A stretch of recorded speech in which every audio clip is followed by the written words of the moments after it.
l'unico paese con il nome fatto di musica, dove mai poteva trovarsi, secondo te? E chi ci abita son quelli che portano il mio nome. Siamo i fadisti di qua dei Pirenei.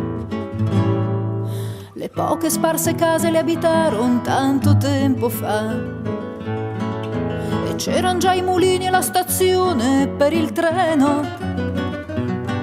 D'estate i villeggianti ed ognuno possedeva una chitarra, un essiccatoio di castagne. Perché io al Fado ci son stata, è una campagna, pochi chilometri dietro casa mia.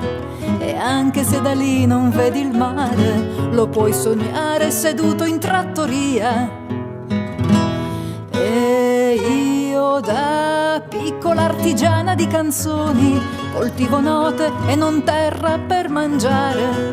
Non so se sia sudore meno amaro, quello di arare o questo di cantare.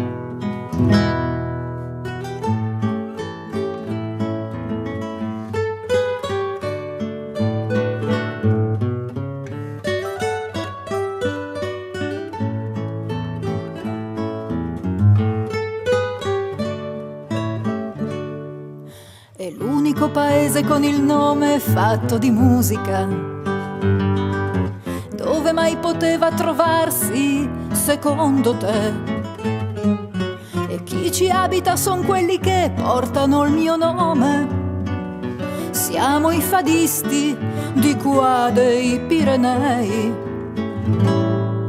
Le poche sparse case le abitaron tanto tempo fa, e c'eran già i mulini e la stazione per il treno.